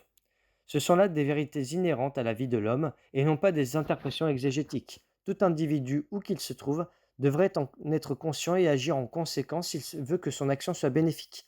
Il faut connaître ces vérités immuables si l'on veut éviter dans la vie des groupes humains les déviations, les dérèglements et les détériorations qui résultent d'un manque de compréhension et de respect de ces principes vitaux pour l'homme. La femme. La femme est un être humain, l'homme est un être humain. Il n'y a en ceci aucun doute ni divergence. Par conséquent, il est tout aussi évident que la femme et l'homme sont égaux. De ce point de vue, la discrimination entre l'homme et la femme est un acte d'injustice flagrante et injustifiable. La femme mange et boit comme l'homme. La femme éprouve amour et haine comme l'homme. Elle pense, apprend et apprend comme l'homme. Comme l'homme, elle a besoin d'un toit, de vêtements et de moyens de transport. Elle ressent la faim et la soif. Elle vit et elle meurt. Mais pourquoi l'homme et la femme? Il est bien vrai que la société humaine ne saurait se composer seulement d'hommes ou seulement de femmes. Elle est faite naturellement d'hommes et de femmes. Pourquoi n'a-t-il pas créé uniquement des hommes ou uniquement des femmes? Après tout, qu'est-ce qui distingue l'homme de la femme? Pourquoi existe-t-il des hommes et des femmes? L'existence de l'homme et de la femme, et non de l'homme seul ou de la femme seule, doit bien répondre à une nécessité naturelle. Il en découle qu'aucun d'eux n'est exactement identique à l'autre, et que l'existence d'une différence naturelle entre l'homme et la femme est démontrée justement par le fait qu'ils ont été créés hommes et femmes. Cela signifie donc que chacun d'eux a son rôle en fonction des différences qui existent entre eux. En conséquence, il doit y avoir, pour accomplir ces rôles naturellement distincts, des conditions de vie différentes prévalant pour chacun d'eux. Pour prendre conscience de ces rôles, il faut comprendre les différences de nature entre l'homme et la femme, ce qui naturellement les distingue. La femme est une femelle et l'homme est un mâle. Du point de vue gynécologique, la femme est sujette aux menstruations, c'est-à-dire à un affaiblissement mensuel. L'homme en tant que mâle ne subit pas le même phénomène et n'est pas soumis à un épanchement mensuel de l'homme. Parce qu'elle est femelle, la femme subit naturellement une menstruation périodique. Lorsqu'elle n'a pas de flux menstruel, la femme est enceinte. Lorsqu'elle est enceinte, elle se trouve de ce fait affaiblie pendant environ un an, ce qui signifie que toutes ses activités normales sont sérieusement réduites jusqu'à ce qu'elle accouche. Lorsqu'elle a son enfant, ou qu'elle fait une fausse couche, elle souffre de troubles puerpéraux, d'un affaiblissement consécutif à tout accouchement ou fausse couche. N'étant pas sujet à la grossesse, l'homme n'est donc pas soumis à la faiblesse qui caractérise la femme en tant que femelle. Ensuite, la femme doit allaiter son enfant. L'allaitement naturel s'étend sur environ 2 ans. De ce fait, la femme est si inséparable de son enfant que son activité s'en trouve sérieusement réduite. Elle devient directement responsable d'un autre être qu'elle aide à accomplir ses fonctions biologiques faute desquelles il mourrait. L'homme, au contraire, ne conçoit ni n'allaite. Toutes ces caractéristiques naturelles produisent des différences innées où l'homme et la femme ne peuvent être égaux. Ceci est en soi la raison de la nécessité de l'existence d'un mâle et d'une femelle, c'est-à-dire d'un homme et d'une femme, chacun d'eux ayant un rôle ou une fonction différente dans la vie. L'homme ne peut en effet remplacer la femme dans l'accomplissement de ses fonctions naturelles. Il importe de remarquer que ces fonctions biologiques sont une lourde charge, imposant à la femme beaucoup d'efforts et de peines. Cependant, faute de ces fonctions qu'accomplit la femme, la vie humaine s'éteindrait. Il s'agit en conséquence d'une fonction naturelle qui n'est ni optionnelle ni obligatoire. C'est une fonction nécessaire dont la seule alternative est l'extinction de la vie humaine. Il existe une intervention volontaire contre la conception, mais c'est la négation de la vie humaine. Une autre méthode d'intervention volontaire partielle s'attaque aussi bien à la conception qu'à l'allaitement maternel. L'un et l'autre sont des maillons d'une chaîne d'actes portant atteinte à la vie naturelle et conduisant au meurtre. Le fait que la femme se détruise pour échapper à la conception, à l'accouchement et à l'allaitement entre dans la catégorie des interventions artificielles contre l'essence de la vie représentée par la conception, l'allaitement, la maternité et le mariage. Il n'y a qu'une différence de degré. Renoncer au rôle naturel de la femme dans la maternité, comme remplacer les mères par des crèches, c'est déjà renoncer à la société humaine et à transformer en une société biologique fondée sur un système de vie industrielle. Séparer les enfants de leur mère et les entasser dans des crèches, c'est les assimiler à des poussins, car les crèches sont semblables à ces élevages de volailles où l'on entasse des poussins après l'éclosion des œufs.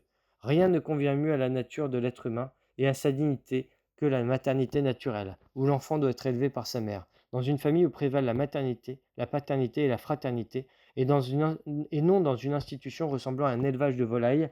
Les volailles, tout comme les autres animaux et les espèces du règne animal, ont besoin de la maternité comme une phase naturelle. Les élever dans des poulaillers ressemblant à des usines est donc contraire à leur croissance naturelle. D'ailleurs, leur chair rappelle davantage la viande chimique que la viande naturelle. La chair qui provient des élevages industrialisés n'a aucun goût, ni aucune valeur nutritive, puisque les volailles sont élevées comme la nature, contre la nature, sans la protection de la maternité naturelle. La chair des oiseaux sauvages est plus savoureuse et plus nourrissante, car ils croissent et se nourrissent naturellement. Quant aux enfants privés de famille et de refuge, la société est leur tutrice, et c'est pour eux seulement qu'elle doit ouvrir des crèches et autres institutions du même genre. Il vaut mieux être pris en charge par la société, pour eux, plutôt que par des êtres autres que leurs parents. Si l'on essayait de déterminer expérimentalement l'attirance naturelle que l'enfant éprouve, soit pour sa mère, soit pour la crèche, on verrait l'enfant opter pour sa mère et non pour la crèche. Puisque la tendance naturelle de l'enfant le porte vers sa mère, c'est elle qui est naturellement désignée pour lui donner protection et soin. Placer un enfant dans une crèche constitue un abus de pouvoir et une répression contre les tendances librement exprimées. Pour tout être vivant, la croissance naturelle doit être saine et libre. Remplacer la mère par une crèche, c'est exercer un pouvoir de coercition contre cette croissance saine et libre. Les enfants que l'on conduit à la crèche y sont menés sous la contrainte, par refus ou par inconscience de l'enfant. On les conduit à la crèche en fonction de considérations purement matérielles et non sociales. Délivrés de l'arbitraire et de l'inconscience puérile, ces enfants refuseraient la crèche et s'accrocheraient à leur mère. La seule justification d'un comportement aussi contraire à la nature et à l'humanité vient de ce que la femme est elle-même placée dans une situation contraire à sa nature, c'est-à-dire obligée d'accomplir des tâches antisociales et antimaternelles.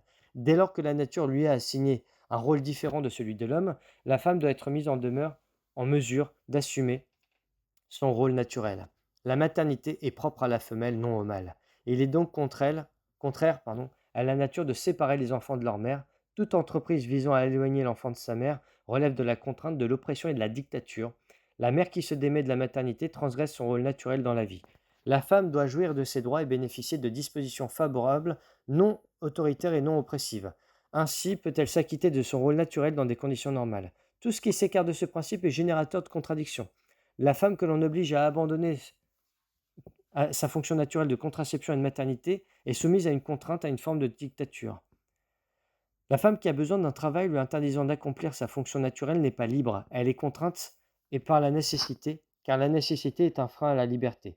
Parmi les conditions favorables et même indispensables à l'accomplissement par la femme de son rôle naturel, distinct de celui de l'homme, certaines s'adressent à un être humain diminué et accablé par la grossesse, car porter un autre être humain dans son sein représente une incapacité physique. C'est une injustice que d'imposer à une future maman des travaux de force incompatibles avec son état. Les travaux de ce genre sont en quelque sorte une punition pour la femme lorsqu'elle trahit sur le plan humain son devoir maternel. C'est aussi une pénalité qu'elle paie pour entrer dans le monde des hommes qui ne sont naturellement pas du même sexe. Même lorsqu'elle émane une femme, l'idée selon laquelle les femmes exécutent de leur plein gré des travaux pénibles est une idée complètement fausse. Elles n'accomplissent de pareilles tâches que parce qu'une société dure et matérialiste les place, sans qu'elles en soient bien conscientes, dans une situation de contrainte. Tout en pensant qu'elle travaille de son plein gré, la femme n'a d'autre solution que de se plier aux conditions de cette société. Et pourtant, le principe qui dit qu'aucune différence n'existe en aucun domaine entre l'homme et la femme prive de cette dernière de sa liberté. L'expression en aucun domaine est une monstrueuse tromperie pour la femme. Cette idée risque d'abolir le statut convenable et indispensable, le privilège dont la femme devrait bénéficier exclusivement, conformément à sa nature découlant de son rôle naturel dans la vie. Revendiquer l'égalité entre l'homme et la femme dans le transport de lourdes charges, alors que la femme est enceinte, constitue une injustice et une cruauté. Réclamer l'égalité entre eux, pour le jeûne et les privations alors qu'elle allait, c'est une injustice et une cruauté. Réclamer l'égalité pour eux, pour les travaux répugnants, qui souillent sa beauté et dégradent sa féminité, c'est également injuste et cruel. Comme est injuste et cruelle l'éducation qui conduit la femme à des tâches qui ne sont pas faites pour elle. Il n'y a aucune différence entre l'homme et la femme dans tout ce qui est humain. Nul ne doit épouser une autre personne contre son gré, ou divorcer sans consentement mutuel, ou sans un juste procès qui lui donne raison. La femme ne peut se remarier avant d'avoir divorcé, l'homme ne peut se remarier sans accord au divorce.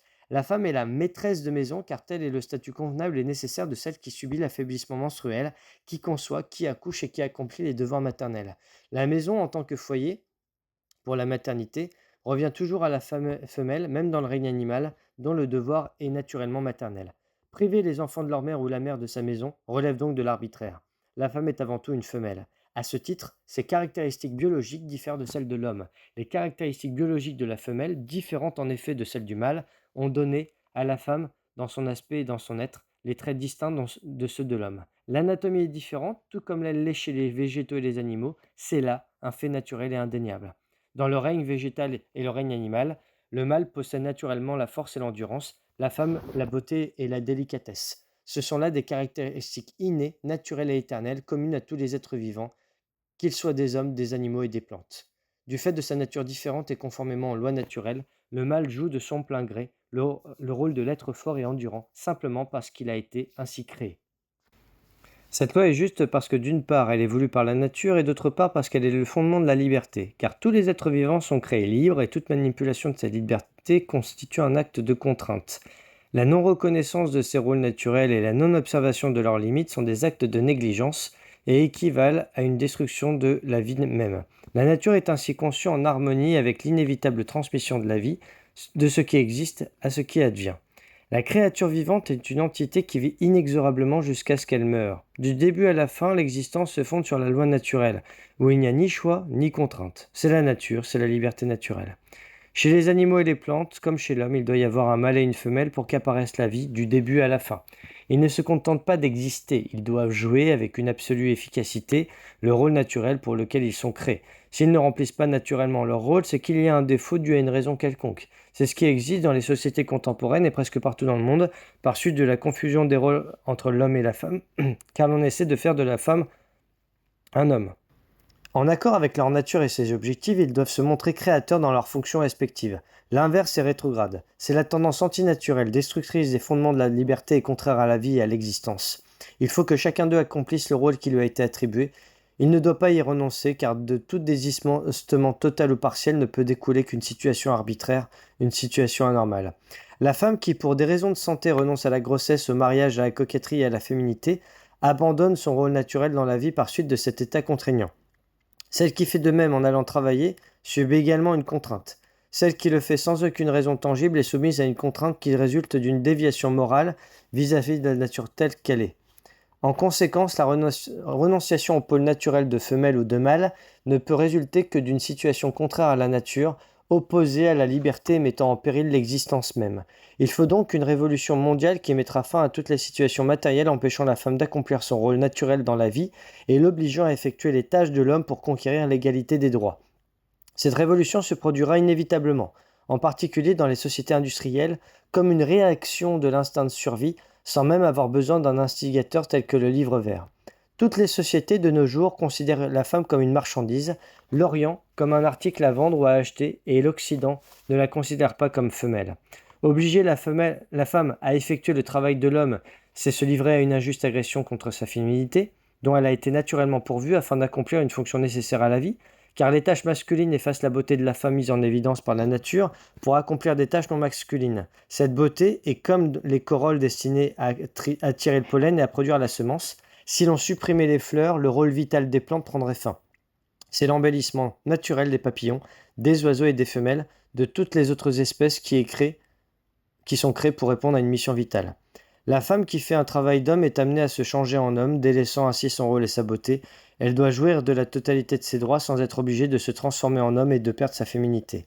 La constitution physique, naturellement différente entre l'homme et la femme, entraîne des différences dans le fonctionnement de leurs organes et conduit à une différence naturelle, résultant des différences physiologiques entre eux, se traduisant par des différences dans la mentalité, l'esprit, la sensibilité et l'anatomie.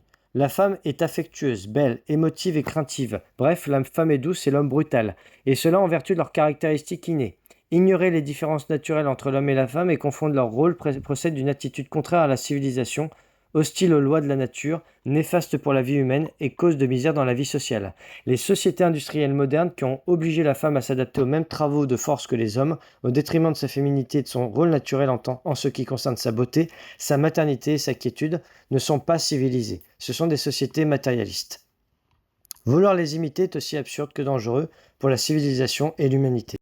La question n'est pas de savoir si la femme doit ou non travailler, conception d'un matérialisme ridicule. La société doit fournir du travail à tous ses membres valides, hommes et femmes qui en ont besoin, mais à condition que chaque individu puisse exercer son activité dans le domaine qui lui convient et ne soit pas contraint d'accomplir une tâche pour laquelle il n'est pas fait.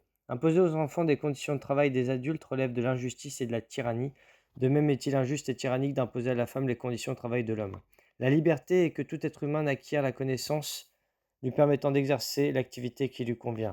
La tyrannie consiste à obliger les êtres humains à apprendre les choses qui ne leur conviennent pas, qui les conduisent à exercer une activité qui n'est pas faite pour eux. Le travail qui convient à l'homme n'est pas toujours adapté à la femme, et le savoir profitable à l'enfant est différent du savoir approprié à l'adulte. Du point de vue des droits de l'être humain, il n'y a pas de différence entre l'homme et la femme, entre l'enfant et l'adulte, mais pour ce qui est des devoirs, il n'existe pas entre eux d'égalité absolue. Les minorités. Qu'est-ce qu'une minorité? Quels sont ses droits et ses devoirs? Comment le problème des minorités peut-il se résoudre en partant des principes généraux de la troisième théorie universelle? Il n'y a que deux types de minorités. Celles qui appartiennent à une nation qui leur fournit un cadre social et celles qui, n'appartenant pas à une nation, forment elles-mêmes leur propre cadre.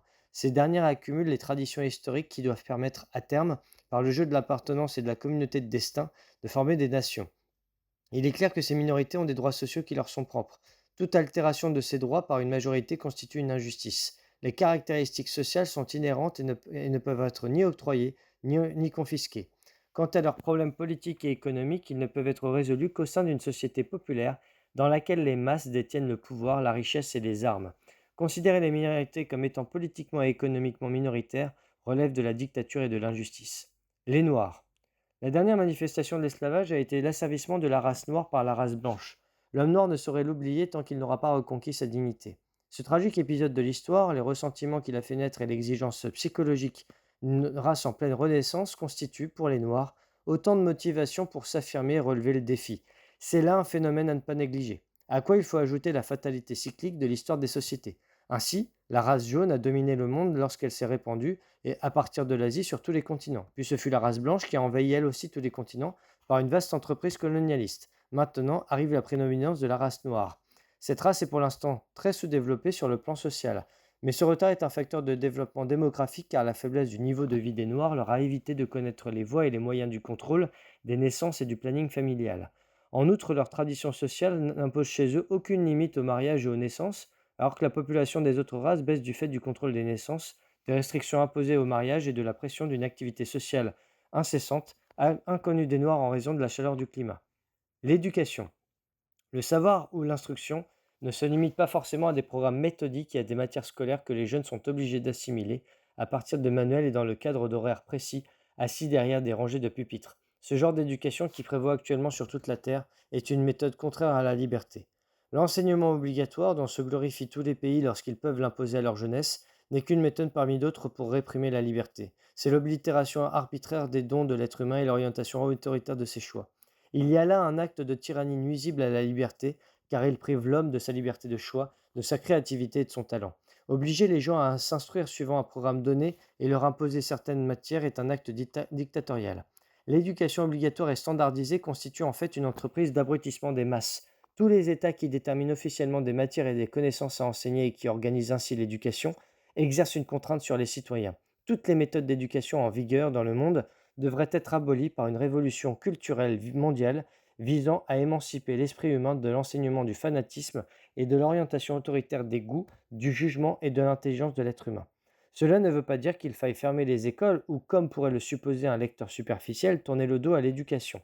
Cela veut dire au contraire que la société devrait fournir toutes sortes d'activités éducatrices, permettant aux jeunes de choisir spontanément et librement les matières qu'ils souhaitent étudier. Cela requiert des écoles en nombre suffisant pour toutes les disciplines. La rareté des écoles a pour effet de restreindre la liberté de choix. Elle oblige à accepter ce qu'on vous propose et prive l'homme du droit naturel de choisir. Ce sont des sociétés réactionnaires favorisant ignorance et hostiles à la liberté, celles qui limitent le savoir et le monopolisent. Ainsi, les sociétés qui interdisent la connaissance de la religion telle qu'elle est, les sociétés qui monopolisent l'enseignement religieux ou celles qui dispensent un enseignement mensonger à propos de la religion, de la civilisation ou des coutumes d'autres peuples, les sociétés qui interdisent et monopolisent les connaissances technologiques sont des sociétés réactionnaires favorisant l'ignorance et hostiles à la liberté. Le savoir est pour tout être humain un droit naturel dont personne sous aucun prétexte ne peut le priver, sauf si l'intéressé a commis un acte justifiant qu'on le prive de ce droit. L'ignorance disparaîtra lorsque toute chose sera présentée dans sa réalité et lorsque tout le savoir sera mis à disposition de chacun et de la manière qui lui convient le mieux. La musique et l'art. L'homme demeure imparfait puisqu'il est incapable de s'exprimer dans une langue commune. Tant qu'il n'aura pas réalisé cette aspiration de l'humanité, ce qui paraît impossible, l'expression de la joie et de la douleur, du bien et du mal, du bien-être et de la misère, du périssable et de l'éternel, de l'amour et de la haine, la perception des couleurs, des sentiments, des goûts et des humeurs, cet ensemble sera fonction de la langue que chaque peuple parle spontanément. Le comportement lui-même dépendra de la réaction produite par le sentiment que crée le langage. L'enseignement d'une langue unique n'est pas une solution à envisager pour le moment. Cette question restera insoluble tant que le processus d'unification des langues n'aura pas duré un nombre suffisant d'époques et de générations. Pour autant d'ailleurs que le passage des générations puisse effacer l'hérédité, car les sentiments, les goûts et les humeurs des aïeux et des pères modèlent ceux des fils et des petits-fils. Si les ancêtres parlaient des langues différentes et que leurs descendants viennent à parler une seule langue, cela ne veut pas dire qu'ils auront fatalement des goûts communs grâce à cette langue commune. Ces goûts communs ne pourront exister que lorsque la langue nouvelle portera en elle les notions qui se transmettent par héritage d'une génération à l'autre. Si une communauté a pour coutume de porter du blanc en signe de deuil et qu'un autre porte du noir, les sentiments seront accordés dans chaque groupe à la couleur choisie. Ici, on détestera le noir et là, on l'aimera et vice-versa. Ces sentiments ont une influence physique sur les cellules du corps et sur leurs gènes, dont les adaptations se transmettent héréditairement. En héritant des sentiments des ancêtres, leurs successeurs détesteront spontanément la couleur que ceux-ci détestent. Par conséquent, les peuples ne sont en harmonie qu'avec les arts et les patrimoines qui leur sont propres. Héritiers de patrimoines différents, ceux-ci ne sont pas en harmonie avec les arts et des autres peuples même s'ils partagent avec eux la même langue. Ces différences se retrouvent même à une échelle restreinte entre les groupes composant un même peuple. Apprendre une langue commune n'est pas un problème, pas plus que n'est le problème le fait de comprendre l'art d'autrui en apprenant sa langue. La difficulté réside dans l'impossibilité de s'adapter entièrement à la langue d'autrui.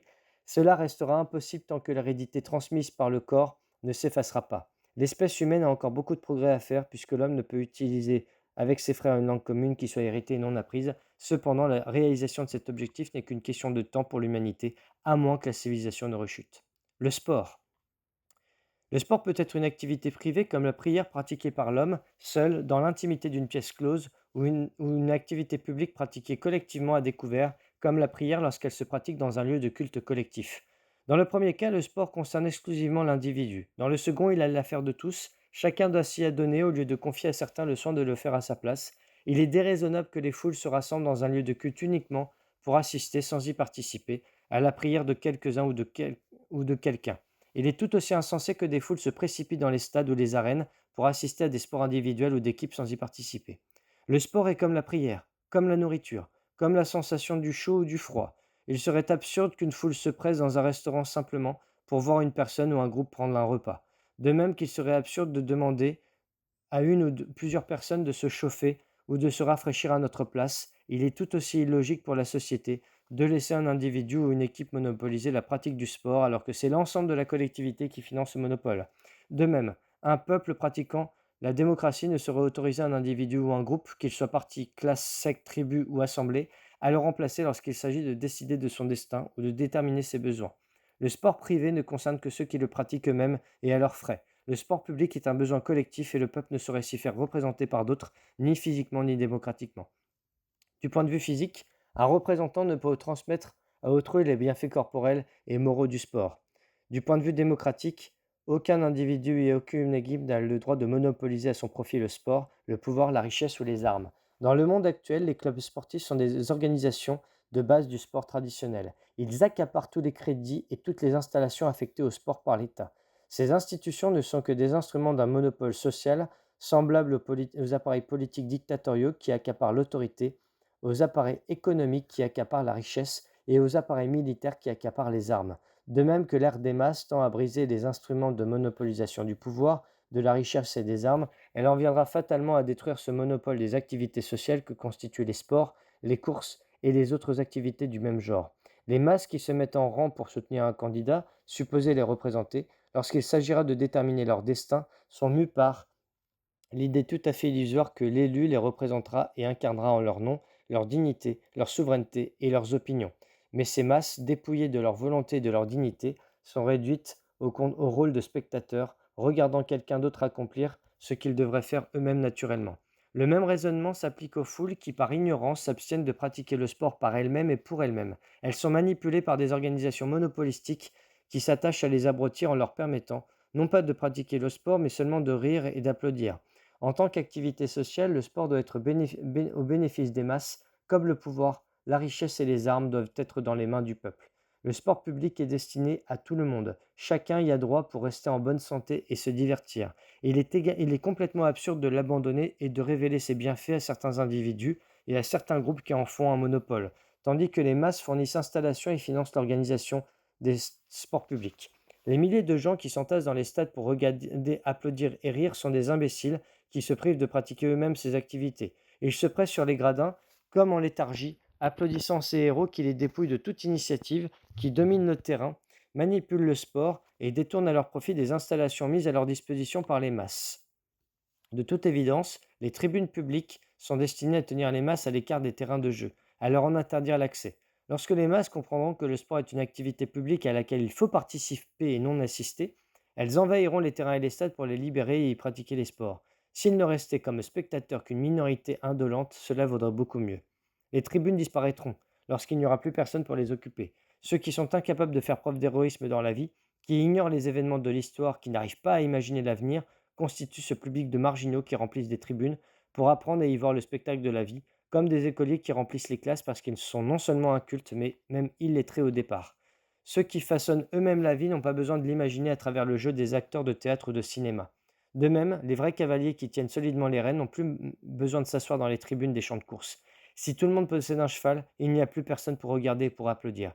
Seuls restent comme spectateurs ceux qui, faute d'être de bons cavaliers, sont incapables de pratiquer cette activité. Ainsi, les peuples bédouins, très sérieux et très travailleurs, ne prennent aucun intérêt au théâtre ni aux spectateurs, menant une vie très austère, ils n'ont que dérision pour les faux-semblants. De même, les bédouins se soucient peu d'être spectateurs. Ils prennent part au jeu et aux réjouissances parce qu'ils s'y reconnaissent par nature la nécessité de ces activités qui s'y adonnent. Les sports de combat comme la boxe et la lutte sont le signe que l'humanité n'est pas encore dépouillée de toute sauvagerie. Ils disparaîtront lorsque l'homme aura gravi encore quelques échelons dans la civilisation. Les sacrifices humains et les duels au pistolet ont été fréquents à certaines époques de l'évolution de l'humanité, mais il y a des années que ces pratiques sauvages sont tombées en désuétude. Maintenant, l'homme en sourit et regrette de s'être adonné jadis à de telles pratiques. Dans quelques dizaines d'années, la boxe et la lutte connaîtront le même sort. Et actuellement, ce sont les hommes les plus civilisés et les plus raisonnables qui sont en mesure d'éviter la pratique et l'encouragement de cette conduite sauvage. Je vous remercie.